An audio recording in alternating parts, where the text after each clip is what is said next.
Subscribe பண்ணிடுங்க. பக்கத்தில் உள்ள பெல் ஐக்கானை கிளிக் பண்ணிடுங்க. இப்போ நம்ம பார்த்துட்ருக்கிறது கொடி முல்லை. இது வந்து பூ அவ்வளோ வாசனையாக இருக்கும். இது சின்னதாக பெருசாகவே இருந்துச்சு, நல்லா கட் பண்ணி விட்டுட்டா எங்கள் அப்பா. இப்போ நல்லா பூ பூத்துட்ருக்கு. இப்போ நம்ம பார்த்துட்ருக்கிறது பீக்கங்காய் கொடி. இது நம்ம வச்சு ஒரு மாதத்துலேயே காய் காய்க்க ஆரம்பிச்சிரும். இந்த கொடி படர்றதுக்காண்டி எங்கள் அப்பா வந்து பட்டரை போட்டு விட்ருக்காங்க. பட்டரை போட்டு விட்டால் மட்டும்தான் அது நல்லா படர்ந்து பூ காயெலாம் நிறையா வரும். ஸோ வீட்டில் நீங்கள் வளர்த்திங்கன்னா இந்த மாதிரி பட்டரை போட்டு விட்டுருங்க. உயரமான இடத்துல இருந்தால் தான் காய் நல்லா நீளமாக வரும். இது இப்போ தான் பூ பூக்க ஆரம்பிச்சிருக்கு. 1-2 காய் தான் இருக்குது. இன்னும் ஒரு 2 மாதத்துல நல்லா காய் காய்க்க ஆரம்பிச்சிரும். நீங்களும் வீட்டில் வளர்த்து பாருங்கள். அடுத்து நம்ம பார்க்குறது புடலங்காய்.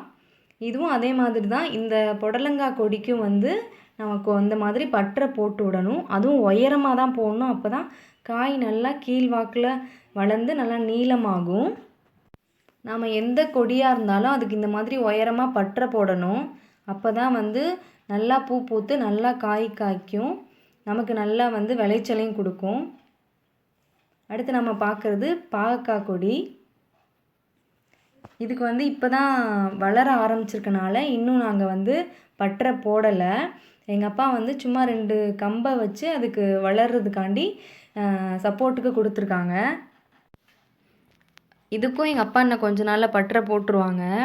இப்போ வந்து லைட்டாக அந்த கம்பிலையும் கம்பு சப்போர்ட்லேயும் இப்போ கொஞ்சம் கொஞ்சம் பூவும் காயும் வந்துட்டுருக்கு. இன்னும் ஒரு மாதத்தில் வந்து அதுவும் நல்லா விளைச்சலை தந்துடும். குட்டி குட்டி பிஞ்சாக தான் இருக்குது.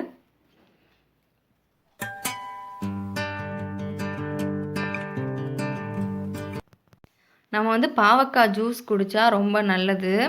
வாரத்தில் ஒரு தடவையாவது பாவக்காய் ஜூஸ் குடிக்கணும். அப்புறம் இதில் பக்கோடா செஞ்சு சாப்பிட்டா இன்னும் டேஸ்ட்டாக இருக்கும்.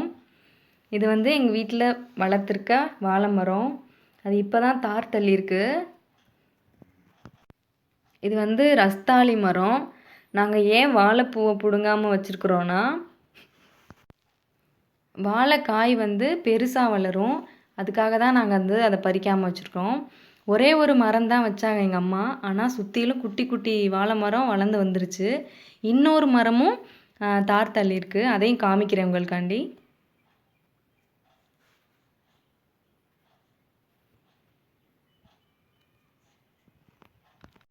இதுவும் ரஸ்தாளி மரம் தான். இந்த வாழைப்பூவையும் பறிக்காமல் வச்சுருக்கோம், இந்த வாழைக்காய் பெருசாக வர்றதுக்காக. இந்த வாழைப்பூவில் வந்து வடை செய்யலாம், பொரியல் செய்யலாம், நல்லா டேஸ்ட்டாக இருக்கும். செஞ்சு சாப்பிட்டு பார்க்கலாம். வாழைப்பூ வச்சு ஏதாவது ஒரு டிஷ் செஞ்சு இன்னொரு வீடியோவில் நாங்கள் வந்து உங்களுக்கு அப்லோட் பண்ணுறோம். அடுத்து நம்ம என்ன பார்த்துட்ருக்கோன்னா, ரோஸ் செடி பார்த்துட்ருக்கோம். இந்த ரோஸ் செடி வந்து தரையில் தான் வச்சுருக்கோம். அடுத்து நம்ம பார்க்குறது வந்து சந்தன முல்லை.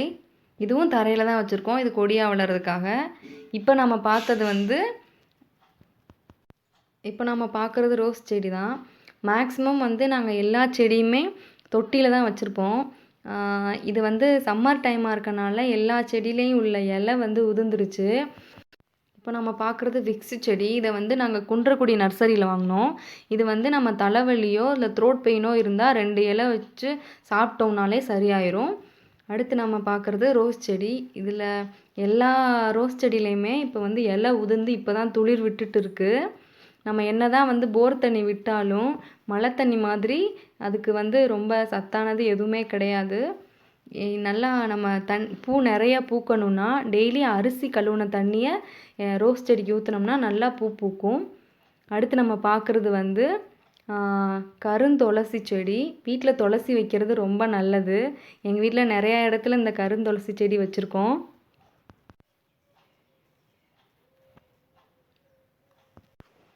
இது வந்து இந்த செடி வந்து பூ பார்க்க ரோஸ் மாதிரி இருந்ததுனால வாங்கிட்டு வந்து வச்சுருக்கோம்.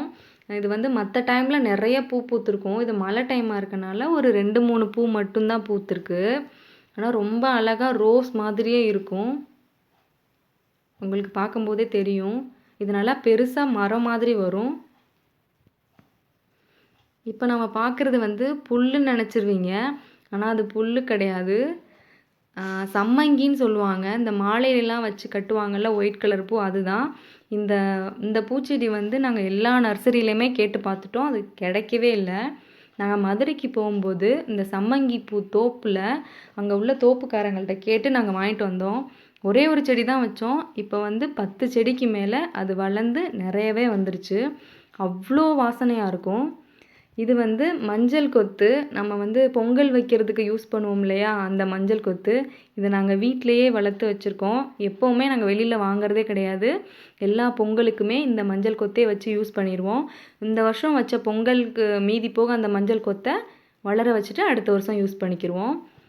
ஏற்கனவே சொன்னேன் இல்லையா, கருந்துளசி. இங்கே வந்து வீட்டுக்கு முன்னாடியே வச்சு அம்மா டெய்லி அதுக்கு கோலம் போடுவாங்க. இப்போ நாம் பார்க்குறது வந்து ஜெனிஃபர் செடி. இது எல்லார் வீட்லேயுமே இருக்கும் கண்டிப்பாக. இது வந்து கருவேப்பிலை செடி. எங்கள் தோட்டத்தில் கருவேப்பிலை மரம் இருக்குது. இருந்தாலும் வீட்டில் வந்து ஒரு செடி இருக்கணுங்கிறதுக்காக இப்போ கொண்டு வந்து குட்டியாக ஒரு செடி வச்சுருக்குறோம். இது வந்து திருஷ்டி செடின்னு சொன்னாங்க. இது பேர் தெரில எங்களுக்கு. ஆனால் எல்லோரும் சொன்னனால கொண்டு வந்து வீட்டில் வச்சுருக்கோம். இது வந்து சிகப்பு அரளி செடி. இந்த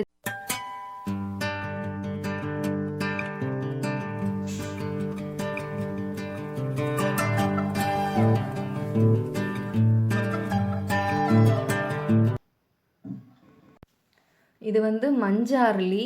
இது மற்ற டைமில் நல்லா பூக்கும். இப்போ சீசன் இப்போ தான் ஆரம்பிச்சிருக்கு. அதனால் ஒவ்வொரு பூவாக இப்போ தான் பூத்து வருது. இல்லைன்னா மரம் ஃபுல்லாக பூவாக அவ்வளோ அழகாக இருக்கும். இப்போ தான் 1-2 பூ பூத்து வருது. இப்போ கீழே இருக்கிறது வந்து கத்தாழையும், பக்கத்தில் வந்து இருக்கிறது ஃபுல்லாக பாசியாக இருக்குதுன்னு நினைக்க வேணாம். அதில் வந்து மீன்குட்டி வளர்க்குறோம். மீன்குட்டி இருக்கனால க்ளீன் பண்ணலை. அதில் வெங்காய தாமரை வளர்த்துட்ருக்கோம். இந்த வீடியோ உங்களுக்கு பிடிச்சிருக்குன்னு நினைக்கிறேன். ப்ளீஸ் பிடிச்சிருந்தா லைக் பண்ணுங்கள், ஷேர் பண்ணுங்கள், கமெண்ட்ஸில் சொல்லுங்கள் உங்களுக்கு பிடிச்சிருந்துச்சான்னு. மறக்காமல் சப்ஸ்கிரைப் பண்ணுங்கள். இதுதான் அந்த வெங்காய தாமரை. இதுக்குள்ளே தான் மீன் குட்டி இருக்குது. So okay, bye friends. Thanks for வாட்சிங்.